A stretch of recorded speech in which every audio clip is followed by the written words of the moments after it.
Hello friends, welcome to the success Kendra. Friends देखिए, आज इस वीडियो में हम लोग 69th बीपीएससी पीटी एग्जाम 2023 के लिए दृष्टि आईएएस के मॉडल पेपर नंबर 5 यानी कि प्रैक्टिस सेट नंबर 5 को डिस्कस करेंगे।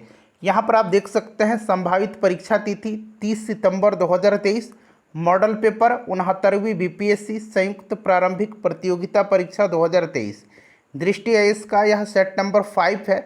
इससे पहले मैंने आपको 4 सेट कंप्लीट करा दिया था, सेट नंबर 1 से लेकर के 4 तक को। अगर आपने इन वीडियोस को नहीं देखा है तो ज़रूर देख लीजिएगा।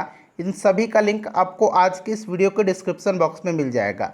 फ्रेंड्स, अगर आप चैनल पर पहली बार विजिट कर रहे हैं, बीपीएससी की बेहतरीन तरीके से तैयारी करना चाहते हैं, तो आप चैनल को सब्सक्राइब कर लीजिए और जो बेल आइकन है, घंटी का निशान है, उसको ज़रूर दबा लीजिएगा, ताकि जब भी 69वीं बीपीएससी से संबंधित कोई भी इंपॉर्टेंट वीडियो अपलोड किया जाए तो उसका नोटिफिकेशन सबसे पहले आपके पास पहुंच जाए। तो चलिए फ्रेंड्स, बिना देरी किए हुए सेशन आज के स्टार्ट करते हैं। पहले प्लीज़ एक बार सेशन को लाइक कर दीजिए और जब सेशन समाप्त हो जाएगा, सेशन को जब आप पूरा देख लीजिएगा तो इसको कम से कम एक ग्रुप में ज़रूर शेयर कर दीजिएगा। तो फ्रेंड्स, जैसे मैंने आपको बताया कि आज इस सेशन में हम लोग 69th बीपीएससी पीटी एग्जाम 2023 के लिए दृष्टि आईएएस के मॉडल पेपर 5 यानी कि प्रैक्टिस सेट नंबर 5 को डिस्कस करेंगे। यहाँ पर आप देख सकते हैं मॉडल पेपर 69th बीपीएससी संयुक्त प्रारंभिक प्रतियोगिता परीक्षा 2023 और 69th बीपीएससी पीटी का जो संभावित एग्ज़ाम डेट है यह आपको पता ही है, 30 सितंबर 2023 है। यह जो मॉडल पेपर है यह दृष्टि आईएएस के मंथली मैगजीन में दिया जाता है। तो फ्रेंड्स, चलिए स्टार्ट करते हैं आज का सेशन। पहले प्लीज़ एक बार सेशन को लाइक कर दीजिए। और इससे पहले मैंने आपको दृष्टि आईएएस का 4 मॉडल पेपर कंप्लीट करा दिया था। अगर आपने इनको नहीं देखा है तो ज़रूर देख लीजिएगा। इन सभी का लिंक आपको आज की इस वीडियो के डिस्क्रिप्शन बॉक्स में मिल जाएगा। आज के सेशन का पहला प्रश्न पढ़ेंगे। पहला प्रश्न है कि भारत शासन अधिनियम 1919 की समीक्षा करने के लिए किस वर्ष साइमन कमीशन का गठन किया गया था। देखिए फ्रेंड्स, यह बहुत ही बढ़िया प्रैक्टिस सेट है 69th बीपीएससी के लिए। इस सेट को पूरा लगाइए और आप सभी लोग अपना अपना स्कोर वीडियो के एंड में कमेंट करके ज़रूर बताइएगा। देखिए, ध्यान दीजिएगा फ्रेंड्स, सर जॉन साइमन की अध्यक्षता में, ध्यान रखेंगे, सर जॉन साइमन की अध्यक्षता में गठित साइमन कमीशन 7 ब्रिटिश सांसदों का एक समूह था। इसका गठन इसलिए हुआ क्योंकि 1919 के अधिनियम में यह पहले से ही वर्णित था कि 10 वर्ष के बाद एक आयोग इस अधिनियम के द्वारा सुधार का अवलोकन करेगा, परंतु 10 वर्ष पहले ही नवंबर 1927 में ब्रिटिश सरकार ने इसका गठन कर दिया। साइमन कमीशन भारत कब पहुंचा था, तो साइमन कमीशन जो है 3 फरवरी 1928 को भारत के बम्बई पहुंचा था और बम्बई पहुंचने पर लोगों के द्वारा इससे काले झंडे दिखाए गए थे और साइमन वापस जाओ, साइमन गो बैक का नारे लगाए गए थे। लखनऊ में साइमन कमीशन का विरोध करते हुए जवाहरलाल नेहरू और गोविंद बल्लभ पंत को पुलिस की लाठियां खानी पड़ी थी। मद्रास में साइमन कमीशन का विरोध टी प्रकाशन के नेतृत्व में किया गया था। पंजाब में साइमन कमीशन का विरोध लाला लाजपत राय कर रहे थे। तो जितने भी मैंने आपको यहाँ पर नाम बताए हैं उनको ध्यान दीजिएगा, ठीक है। और आपको पता है कि साइमन कमीशन का विरोध करते हुए लाला लाजपत राय की मृत्यु हो गई थी और लाला लाजपत राय की मृत्यु पर महात्मा गांधी जी ने कहा था कि भारतीय सौर मंडल का एक सितारा डूब गया है। यह कथन याद रखेंगे, भारतीय सौर मंडल का सितारा डूब गया है। यह कथन महात्मा गांधी जी का है लाला लाजपत राय की शहादत पर।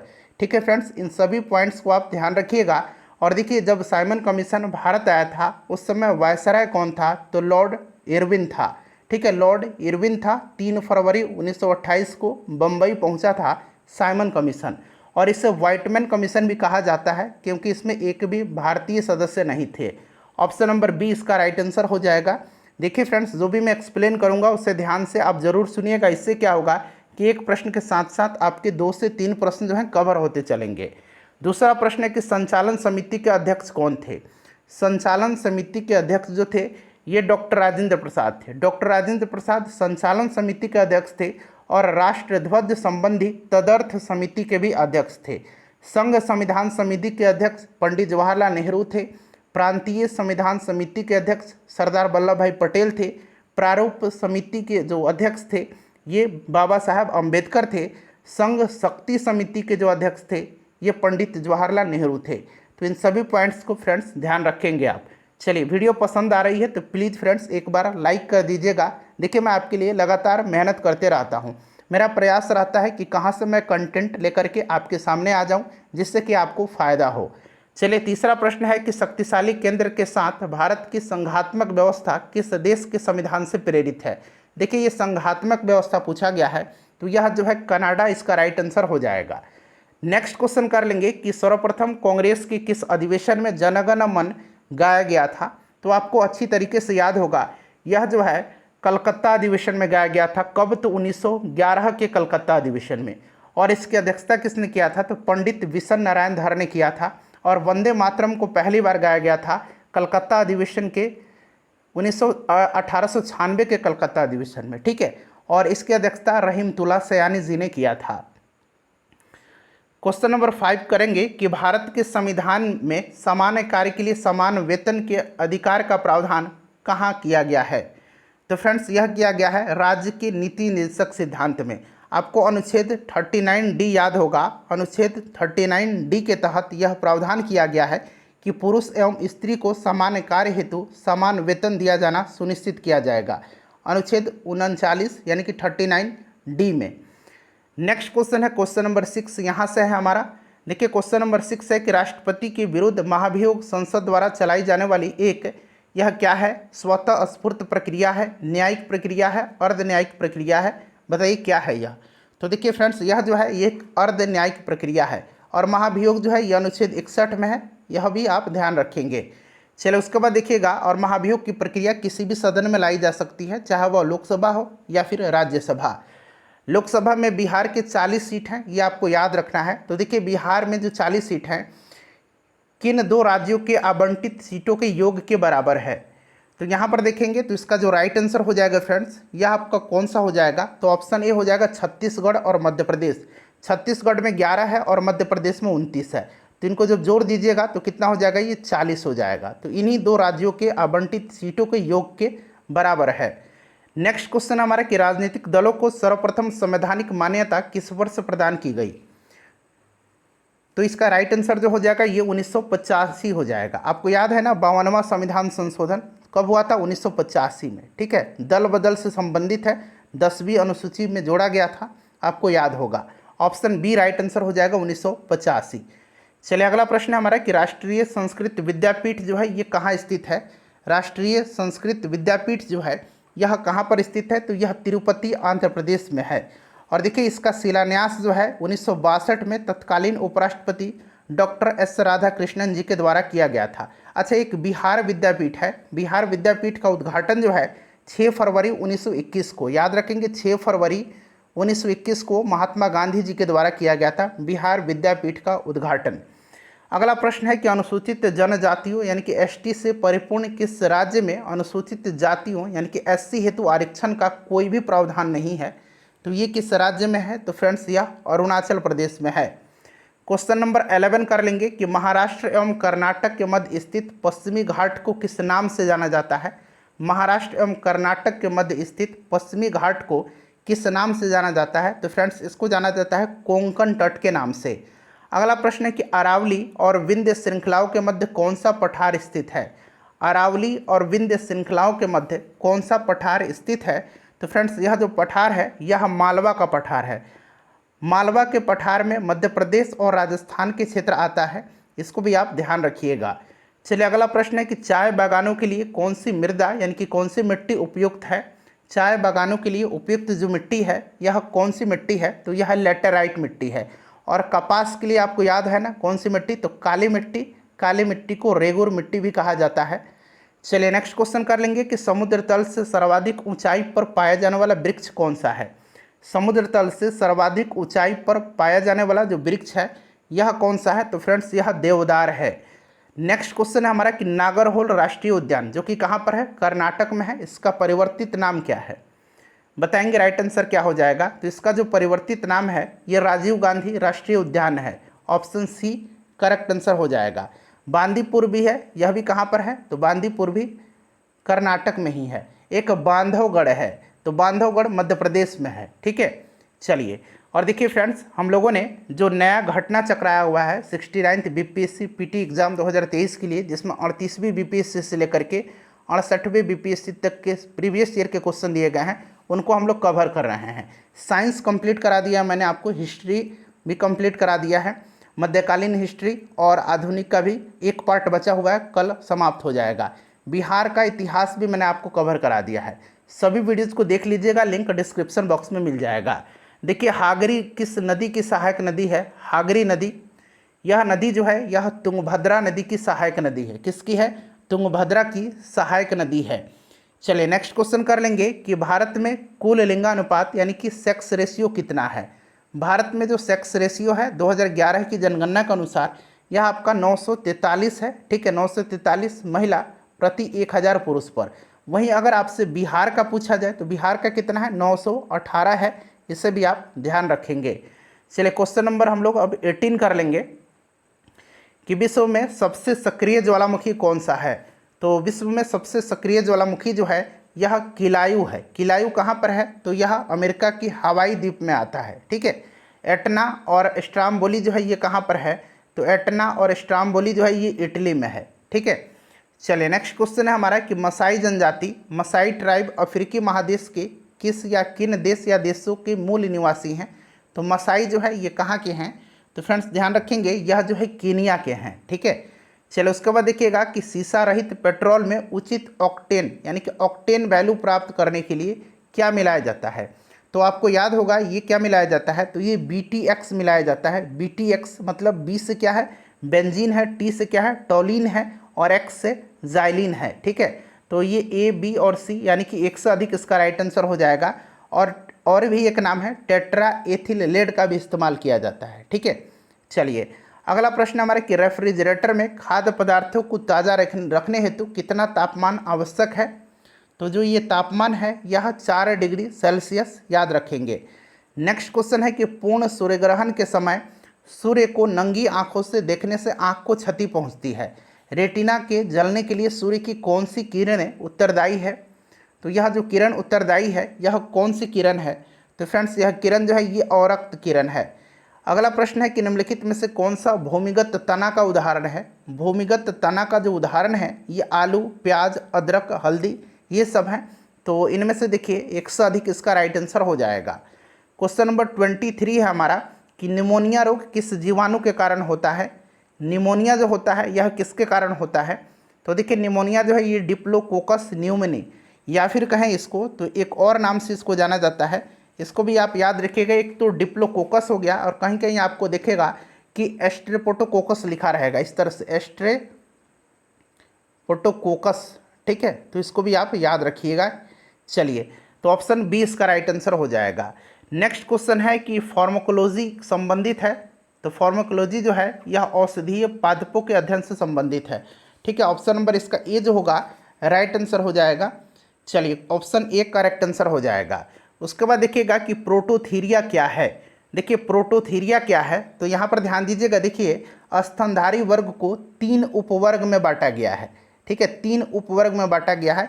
एक आपका प्रोटोथीरिया है, उसके बाद मेटाथीरिया है, एक है मेटाथीरिया। ठीक है, एक मेटाथीरिया है और एक जो है यूथीरिया है। एक क्या है? यूथीरिया है।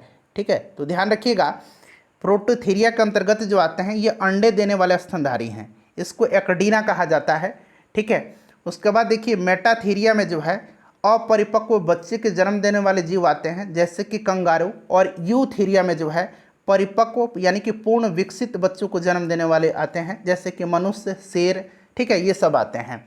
तो यहाँ पर प्रोटोथीरिया पूछा गया है तो ये निम्न कोटि के स्तनधारियों का एक उपवर्ग है। Option number C right answer हो जाएगा। चलिए क्लोरोफॉर्म का रासायनिक सूत्र पूछा गया है। क्लोरोफॉर्म का रासायनिक सूत्र जो होता है ये क्या होगा? तो CHCl3 होता है। ऑप्शन बी राइट आंसर हो जाएगा। नेक्स्ट क्वेश्चन है कि एल्युमिनियम कार्बाइड पर जल की प्रतिक्रिया से कौन सी गैस बनती है? और यहाँ पर देखिएगा एल्युमिनियम कार्बाइड है, एक आपने कैल्शियम कार्बाइड पढ़ा होगा। ठीक है, एक आपने पढ़ा होगा कैल्शियम कार्बाइड। ठीक है, तो देखिए एल्युमिनियम कार्बाइड पर जल की प्रतिक्रिया से कौन सी गैस बनती है? तो ये मीथेन गैस बनती है। और कैल्शियम कार्बाइड पर जल की प्रतिक्रिया से एसिटिलीन गैस बनती है। ठीक है, चलिए नेक्स्ट क्वेश्चन है हमारा कि जियोलाइट का प्रयोग किया जाता है।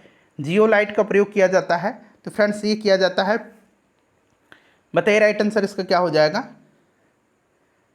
तो जल को मृदु बनाने में, ठीक है, जियोलाइट का प्रयोग किया जाता है किसमें, तो जल को मृदु बनाने में। चलिए उसके बाद नेक्स्ट क्वेश्चन कर लेंगे हम लोग कि जल की अस्थायी कठोरता का कारण क्या है। जल की अस्थायी कठोरता का जो कारण है ये कैल्शियम और मैग्नीशियम के क्लोराइड और सल्फेट हैं। तो कैल्शियम और मैग्नीशियम के क्लोराइड और सल्फेट लवण, एक से अधिक इसका राइट आंसर हो जाएगा। चलिए क्वेश्चन नंबर 31 कर लेंगे। यहाँ से है क्वेश्चन नंबर 31 कि औद्योगिक पैमाने पर सल्फ्यूरिक अम्ल को बनाने की निम्नलिखित में से कौन सी विधि है। औद्योगिक पैमाने पर सल्फ्यूरिक अम्ल को संपर्क विधि और लेड कक्ष विधि के द्वारा बनाया जाता है, इसीलिए एक से अधिक राइट आंसर हो जाएगा। साल्वे विधि जो है, साल्वे विधि, इसके तहत सोडियम कार्बोनेट्स बनाए जाते हैं, ठीक है। चलिए उसके बाद नेक्स्ट क्वेश्चन है कि क्लोरीन के संदर्भ में निम्नलिखित में से कौन सा कथन सही है। तो ब्लीचिंग पाउडर के निर्माण में सही दिया गया है, सूती कपड़े कागज आदि का रंग उड़ाने में बिल्कुल सही है, रोगनाशक के रूप में, तो इसका उपयोग कीटनाशक के रूप में किया जाता है, ठीक है। तो इस तरह से देखा जाए तो एक से अधिक भी इसका राइट आंसर हो जाएगा। उसके बाद देखिएगा कि मनुष्य की पसलियों के साथ जुड़ी होती हैं, तो देखिए 12 जोड़ी पसली होती है, यानी कि टोटल 24 पसली होती हैं, ठीक है, 12 जोड़ी। तो ये पसलियाँ होती है और बीच में ये एक हड्डी से जुड़ी होती हैं जिनको कि स्टर्नम कहा जाता है। यही पूछा गया है आपसे। अगला प्रश्न है हमारा कि जब ध्वनि एक माध्यम से दूसरे माध्यम में जाती है तो जब एक माध्यम से जाती है तो इसकी चाल और इसकी तरंगदैर्घ्य बदल जाती है, लेकिन आवृत्ति नहीं बदलती है। तो देखिए ध्वनि की चाल बदल जाएगी, सही है, तरंगदैर्घ्य भी बदल जाती है, सही है, आवृत्ति नहीं बदलती, ये भी सही है। तो एक से अधिक इसका राइट आंसर हो जाएगा। चलिए अगला प्रश्न कर लेंगे कि नमीयुक्त वायु का घनत्व शुष्क वायु के घनत्व से क्या होता है, कम होता है, अधिक होता है या बराबर होता है, बताइए। नमीयुक्त वायु का घनत्व शुष्क वायु के घनत्व से जो है यह कम होता है, ठीक है, कम होता है, ध्यान रखेंगे आप। चलिए अगला प्रश्न कर लेंगे क्वेश्चन नंबर 36 कि भारतीय अंतरिक्ष कार्यक्रम के जनक कौन थे। मैं चाहता हूं कि इसका आंसर फ्रेंड्स आप कमेंट करके मुझे बताएं। सिंपल सा क्वेश्चन है, इसका आंसर आप मुझे कमेंट करके बता दीजिए। चलिए 37 नंबर क्वेश्चन है कि जब जल को 0 डिग्री सेंटीग्रेड से 10 डिग्री सेंटीग्रेड तक गर्म किया जाता है तब इसके आयतन पर क्या प्रभाव पड़ेगा। बताइए क्या होगा, पहले बढ़ता है फिर घटता है, या पहले घटता है फिर बढ़ता है, या सामान्य रहता है। बताएंगे इसका राइट आंसर क्या हो जाएगा। तो देखिए ये पहले घटता है फिर बढ़ता है, ऑप्शन नंबर इसका बी राइट आंसर हो जाएगा।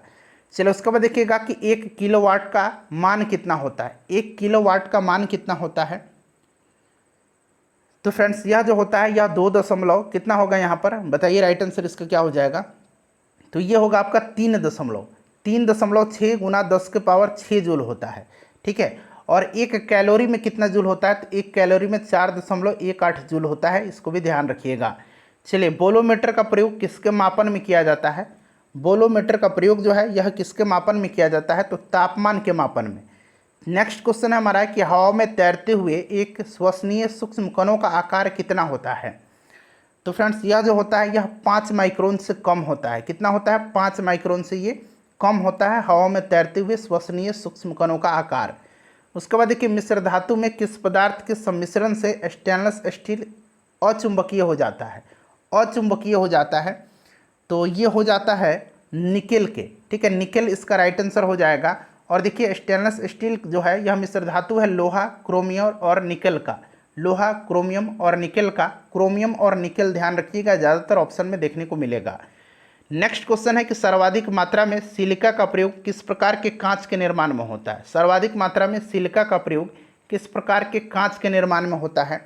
तो फ्रेंड्स यह जो होता है यह किसके निर्माण में होता है, तो राइट आंसर इसका क्वार्ट्ज कांच हो जाएगा, ठीक है, क्वार्ट्ज कांच के निर्माण में।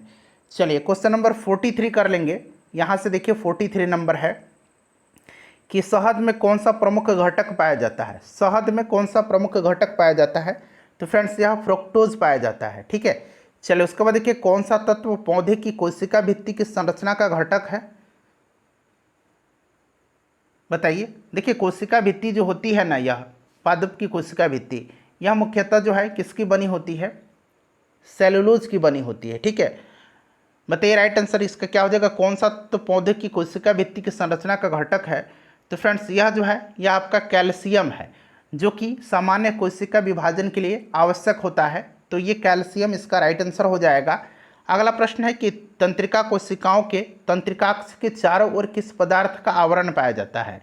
तंत्रिका कोशिकाओं के तंत्रिकाक्ष के चारों ओर जो है यह मेलिन का, ठीक है, मेलिन या मिलाइन लिखा रहता है, इसी का आवरण पाया जाता है। चलिए, चाय में लाल रस्ट रोग जो होता है ये किस कारण से होता है? तो फ्रेंड्स यह जो होता है यह हरित शैवाल के कारण, हरे शैवाल के कारण होता है। और देखिए ध्यान रखिएगा, यह जो किस प्रजाति का शैवाल है, तो यह जो है यहाँ मैं लिखता हूँ सेफेल्यूरोस, ठीक है, ये पूछा जाता है सेफेल्यूरोस प्रजाति के शैवाल के कारण होता है। ठीक है, चलिए अगला प्रश्न है हमारा कि भारत में जैव प्रौद्योगिकी विभाग की स्थापना किस वर्ष की गई थी? तो फ्रेंड्स यह किया गया था 1986 में, 1986 में किया गया था भारत में जैव प्रौद्योगिकी विभाग की स्थापना। उसके बाद देखिए, विश्व का पहला परमाणु बिजली घर किस देश में स्थापित किया गया था? तो यह विश्व का पहला परमाणु बिजली घर जो है ये रूस में स्थापित किया गया था। उसके बाद चलिए 49 नंबर है कि याज्ञवल्क्य गार्गी संवाद का उल्लेख कहाँ पर मिलता है? याज्ञवल्क्य गार्गी संवाद का उल्लेख जो है यह कहाँ पर मिलता है? तो यह बृहदारण्यक उपनिषद में मिलता है। तो यहाँ पर देखिए बृहदारण्यक उपनिषद राइट आंसर इसका हो जाएगा। ठीक है, ध्यान रखिएगा। चलिए नेक्स्ट क्वेश्चन है कि बौद्ध शब्दावली में धर्म चक्र परिवर्तन से क्या निर्देशित होता है? धर्म चक्र परिवर्तन राइट आंसर बताइए क्या हो जाएगा? तो ऑप्शन बी हो जाएगा बुद्ध का प्रथम उपदेश, जहाँ इन्होंने सारनाथ में दिया था, आपको याद भी होगा। अच्छा, बुद्ध की जो मृत्यु है ये क्या कहलाता है? तो ये महापरिनिर्वाण कहलाता है। और बुद्ध का जो गृह त्याग है यह महाविनिष्क्रमण कहलाता है, महाविनिष्क्रमण। ठीक है, चलिए नेक्स्ट क्वेश्चन है कि सातवाहन काल का सर्वश्रेष्ठ शासक कौन था? देखिए, सातवाहन का संस्थापक जो था ये सीमुक था। ठीक है, और सातवाहन का जो सबसे शक्तिशाली सर्वश्रेष्ठ शासक था ये गौतमी पुत्र सतकर्णी था। ठीक है, चलिए नेक्स्ट क्वेश्चन है हमारा कि मेरुतुंग द्वारा रचित प्रबंध चिंतामणि में किन शासकों का वर्णन है? प्रबंध चिंतामणि जो है पूछा जाएगा कि किसकी रचना है? तो मेरुतुंग की, याद रखिएगा। और इसमें बिहार के शासक, गुजरात के और मराठा के शासकों का भी थोड़ा सा इसमें उल्लेख मिलता है, तो इसलिए 1 से अधिक राइट आंसर हो जाएगा। उसके बाद देखिए, दिल्ली सल्तनत का वास्तविक संस्थापक किसे माना जाता है? तो ये इल्तुतमिश को माना जाता है। किसको माना जाता है फ्रेंड्स? इल्तुतमिश को। ठीक है, लाहौर से राजधानी को दिल्ली इसी ने लाया था। अगला प्रश्न है हमारा कि निम्न में से किसने गुलरुखी उपनाम से अपनी कविताओं की रचना किया था? सिंपल सा क्वेश्चन है, यह कौन था? सिकंदर लोदी था। सिकंदर लोदी राइट आंसर हो जाएगा। चलिए क्वेश्चन नंबर 55 कर लेंगे। क्वेश्चन नंबर 55 यहाँ से हमारा कि कृषकों की सहायता के लिए पट्टा एवं कबूलियत की व्यवस्था किस मध्यकालीन शासक ने प्रारंभ किया था? तो पट्टा प्रथा और कबूलियत प्रथा की शुरुआत जो है यह शेर शाह सूरी ने किया था। किसने किया था फ्रेंड्स? शेर शाह सूरी ने किया था। देखिए, मुगल प्रशासन के अंतर्गत जिले को किस नाम से जाना जाता था? तो मुगल प्रशासन के अंतर्गत जिले को जो है यह जाना जाता था सरकार के नाम से। नेक्स्ट क्वेश्चन हमारा है कि हार्मोन्स की अनियमितता के कारण होने वाले रोग को क्या कहा जाता है? हार्मोन्स की अनियमितता के कारण होने वाले रोग को क्या कहा जाता है? तो ये कहा जाता है कार्यात्मक रोग। ठीक है, चलिए उसके बाद देखिए, मानव शरीर की सबसे बड़ी अंतःस्रावी ग्रंथि कौन सी है? मानव शरीर की सबसे बड़ी अंतःस्रावी ग्रंथि जो है ये थायराइड ग्रंथि है। ठीक है, थायराइड ग्रंथि है। और वैसे अगर पूछेगा कि सबसे बड़ी ग्रंथि कौन सी है, तो यह लीवर है, यकृत है। चलिए, कौन सा जीव है जिसमें गॉल ब्लाडर यानी कि पित्ताशय नहीं होता है? पित्ताशय नहीं होता है, चूहा हो जाएगा इसका आंसर। ठीक है, चलिए उसके बाद नेक्स्ट क्वेश्चन हमारा कि शीतल पेय में किस पदार्थ की पर्याप्त मात्रा होती है? तो इसमें कैफीन की मात्रा होती है। नेक्स्ट क्वेश्चन हमारा कि शक विजेता किसे माना जाता है? शक विजेता जो है यह किसे माना जाता है? तो फ्रेंड्स यह माना जाता है चंद्रगुप्त द्वितीय यानी कि चंद्रगुप्त विक्रमादित्य को। ठीक है, चलिए उसके बाद नेक्स्ट क्वेश्चन है कि तमसो मां ज्योतिर्गमय कथन है मूलतः, तो ये उपनिषद से है। और ये किस उपनिषद में है? तो ये आपको याद होगा बृहदारण्यक उपनिषद में है। ठीक है, बृहदारण्यक उपनिषद में, तो ये उपनिषद हो जाएगा। उसके बाद देखिए, बौद्ध साहित्य में महात्मा बुद्ध के नैतिक एवं सिद्धांत संबंधी प्रवचन संकलित है। तो यह संकलित जो है यह सुत्त पिटक में है। विनय पिटक, सुत्त पिटक और अभिधम्म पिटक, तीनों पिटकों की भाषा पाली है। ठीक है, याद रखिएगा। अच्छा, विनय पिटक में क्या है? तो विनय पिटक में बौद्ध संघ का नियम है। उसके बाद अभिधम्म पिटक में जो है बौद्ध दर्शन की जानकारी इससे मिलती है। तीनों पिटकों की भाषा पाली है। निम्नलिखित शासकों में से किसने 4 अश्वमेध यज्ञ किए थे? 4 अश्वमेध यज्ञ जो है यह किया था किसने? तो फ्रेंड्स यह जो किया था यह किसने किया था? तो यह किया था वकाटक वंश का शासक प्रवरसेन ने। ठीक है, प्रवरसेन प्रथम यह वकाटक वंश का शासक था। यहाँ मैं लिख देता हूँ वकाटक वंश का शासक। ठीक है, चलिए उसके बाद देखिए, अशोक के निम्न अभिलेखों में से पूर्ण रूपेण धार्मिक सहिष्णुता के प्रति समर्पित कौन सा अभिलेख है? तो फ्रेंड्स यह जो अभिलेख है, यह अभिलेख 12वां है, शिलालेख 12वां। अच्छा 13वां में क्या है? तो 13वां आपको याद होगा कि इसमें कलिंग युद्ध का वर्णन है एवं अशोक के हृदय परिवर्तन की बात कही गई है। साथ ही साथ इसी अभिलेख में जो है पड़ोसी राजाओं का भी वर्णन है। नेक्स्ट क्वेश्चन है कि प्रसिद्ध विरूपाक्ष मंदिर जो है ये कहाँ पर अवस्थित है? तो फ्रेंड्स यह जो विरूपाक्ष मंदिर है यह अवस्थित है हम्पी में। ठीक है, हम्पी राइट आंसर हो जाएगा इसका। अगला प्रश्न है हमारा कि वैदिक ग्रंथों के भाष्यकार सायन को आश्रय प्राप्त था? तो इनको विजयनगर राजाओं का आश्रय प्राप्त था। ऑप्शन सी हो जाएगा राइट आंसर। अमीर खुसरो निम्नलिखित में से किसके शासनकाल से संबंधित थे? तो आपको याद होगा अमीर खुसरो जो थे ये बलवन से लेकर के मोहम्मद बिन तुगलक तक के दिल्ली सुल्तानों के दरबार में रहते थे। इनका मूल नाम जो था मोहम्मद हसन था। इनका जन्म पटियाली उत्तर प्रदेश में हुआ था। इनको तूतीय हिंद कहा जाता है। सितार और तबला का जनक इनको माना जाता है। तो यहाँ पर देखेंगे तो बलवन से लेकर के मैंने आपको बताया था मोहम्मद बिन तुगलक तक। ठीक है, तो राइट आंसर क्या हो जाएगा? तो अब बलवन से मोहम्मद बिन तुगलक तक, तो अलाउद्दीन खिलजी भी इसमें आ जाएगा। तो इसलिए राइट आंसर इसका हो जाएगा ऑप्शन नंबर यहाँ पर डी हो जाएगा, एक से अधिक। चलिए अकबर की लोकप्रियता का कारण क्या था? तो ये मनसबदारी प्रथा भी थी, धार्मिक नीति, भू राजस्व व्यवस्था और सामाजिक सुधार।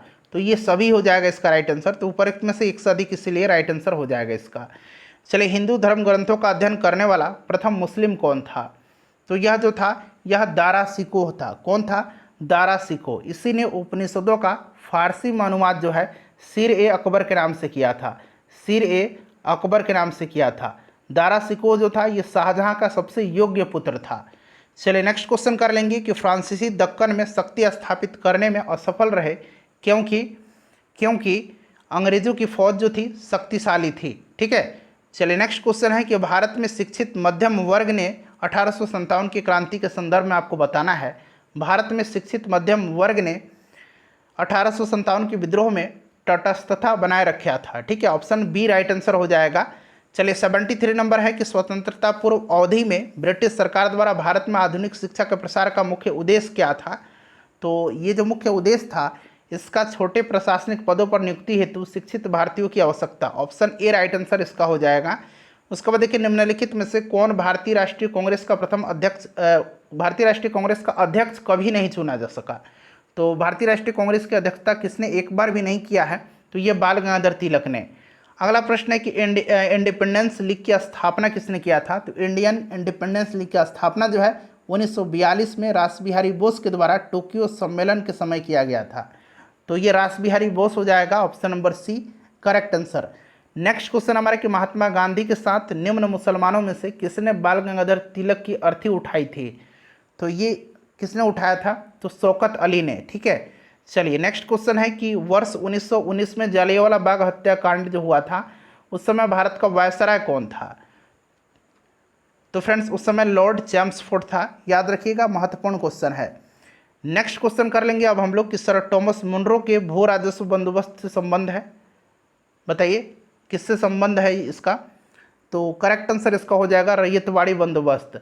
नेक्स्ट क्वेश्चन हमारा 79 नंबर। फ्रेंड्स एक बार प्लीज़ वीडियो को लाइक कर दीजिए। निम्नलिखित पुस्तकों में से किस पुस्तक का संबंध भारत के राष्ट्रीय आंदोलन के विकास से जोड़ा जाता है? तो फ्रेंड्स यहाँ आनंद मठ है बंकिम चंद्र चटर्जी जी का। उसके बाद देखिए महात्मा गांधी ने अपनी निम्न पुस्तकों में से किसमें ब्रिटिश पार्लियामेंट को बांझ और बेश्या कहा है? बताइए राइट आंसर क्या हो जाएगा इसका? तो देखिए ये कहा है इन्होंने हिंद स्वराज में। ठीक है, हिंद स्वराज राइट आंसर हो जाएगा। उसके बाद देखिए 1857 की स्वाधीनता संघर्ष की वीरांगना महारानी लक्ष्मीबाई की जन्मस्थली है। तो इनका जन्मस्थली वाराणसी है। कहाँ है? वाराणसी है। चलिए महोदय श्री किसका पुराना नाम है? महोदय श्री जो है यह पुराना नाम जो है यह कन्नौज का है। किसका है? कन्नौज का है। चलिए नेक्स्ट क्वेश्चन है कि निम्नलिखित सूफियों में से किसने श्री कृष्ण को औलिया के रूप में माना है? तो ये माना है शाह मोहम्मद गौस ने। ठीक है, चलिए उसके बाद अगला प्रश्न है कि सौंदरानंद किसकी रचना है? सौंदरानंद जो है यह रचना है किसकी? अश्वघोष की रचना है। अश्वघोष ने बुद्ध चरित्र भी लिखा है, यह भी आप ध्यान रखिएगा। चलिए अगला प्रश्न है 85 नंबर कि फरीद जो बाद में शेरशाह सूरी बना उसने कहाँ शिक्षा प्राप्त किया था? तो ये शिक्षा प्राप्त किया था जौनपुर में, ठीक है। चलिए उसके बाद देखिए धर्मत का युद्ध जो है यह निम्नलिखित में से किसके बीच लड़ा गया था, तो यह एक उत्तराधिकार का युद्ध था। ये दारा शिकोह और औरंगजेब के मध्य 1658 में हुआ था, दारा शिकोह और औरंगजेब के मध्य, ठीक है। एक सामूगढ़ का भी युद्ध है, याद रखिएगा, एक धर्मट का युद्ध, सामूगढ़ का युद्ध, ये भी 1658 में हुआ था, दारा शिकोह और औरंगजेब के मध्य में। एक देवराई घाटी का युद्ध है, देवराई घाटी का युद्ध 1659 में हुआ था, ठीक है, दारा शिकोह और औरंगजेब के बीच में। देखिए किस सिख गुरु ने फारसी में जफरनामा लिखा था, तो फ्रेंड्स यह फारसी में लिख करके औरंगजेब को भेजा था गुरु गोविंद सिंह ने। किसने? गुरु गोविंद सिंह ने। चलिए उसके बाद देखिएगा कि बंगाल में निम्न में से कौन सा कारखाना डचों ने स्थापित किया था, तो डचों ने जो स्थापित किया था यह कारखाना जो था यह चिंसूरा था, ठीक है, चिंसूरा। चलिए नेक्स्ट क्वेश्चन है 89 नंबर हमारा, कि भारतीय इतिहास के संदर्भ में द्वैध शासन यानी कि डायरची सिद्धांत किससे निर्दिष्ट करता है, किससे निर्दिष्ट करता है, तो यह करता है प्रांतों में प्रत्यायोजित विषयों पर दो प्रवर्गों में विभाजन। ऑप्शन सी हो जाएगा इसका राइट आंसर। उसके बाद देखिए निम्नलिखित में से किसने 1857 के विद्रोह को एक षड्यंत्र की संज्ञा दिया था, तो फ्रेंड्स यह दिया था जेम्स आउट्रम और डब्ल्यू टेलर ने। क्वेश्चन नंबर 91 कर लेंगे। क्वेश्चन नंबर 91 है कि ब्रह्म समाज का सिद्धांत आधारित है, ब्रह्म समाज स्थापना राजा राम मोहन राय ने किया था, एक देववाद पर। ऑप्शन सी राइट आंसर हो जाएगा।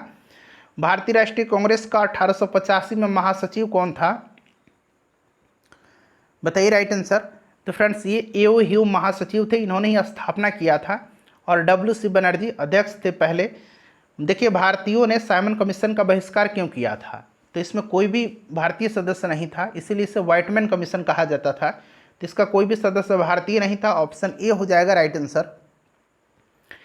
किस गवर्नर जनरल पर महाभियोग पर का मुकदमा चलाया गया था, तो ये आपको याद होगा वारेन हेस्टिंग था, ठीक है।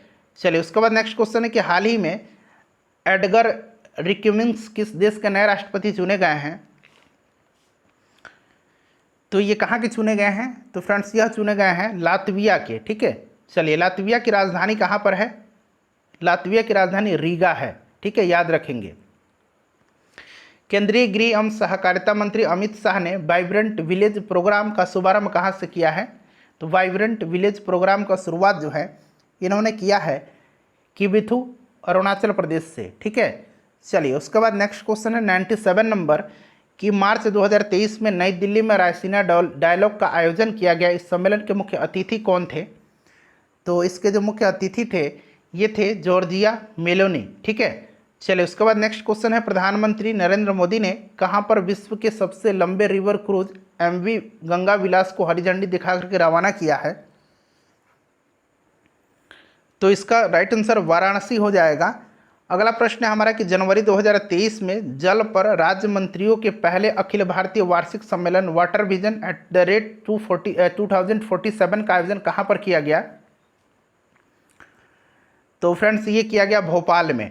अगला प्रश्न हमारा कि अक्टूबर 2022 में हिंदुस्तान उर्वरक और रसायन लिमिटेड के किस प्लांट ने यूरिया उत्पादन प्रारंभ किया है,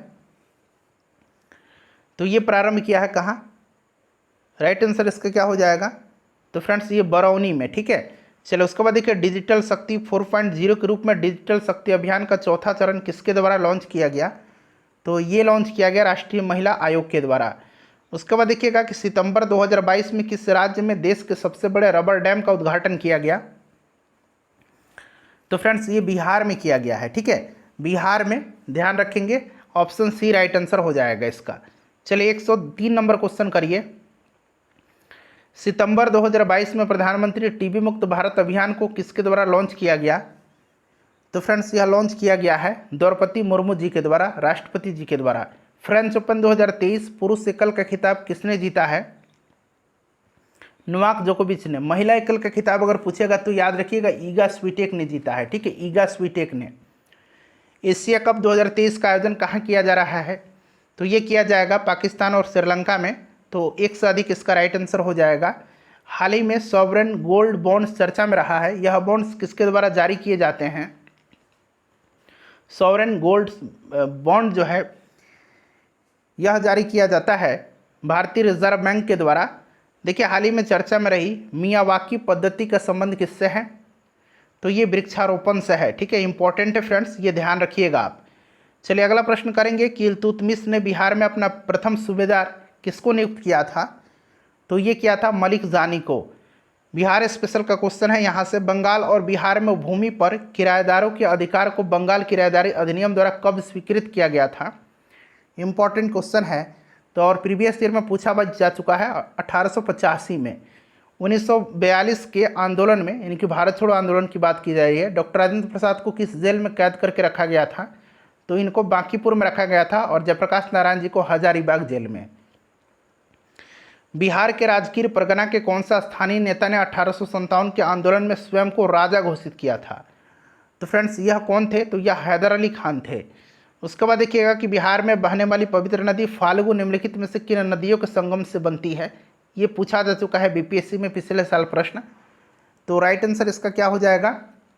मोहना और लीलाजन नदी, ठीक है। चलिए उसके बाद देखिए बिहार में सर्वाधिक वर्षा किस जिला में होती है? तो ये किशनगंज में होती है। उसके बाद देखिएगा कि बिहार में मत्स्य अनुसंधान केंद्र जो है ये इसकी स्थापना कहाँ की गई है?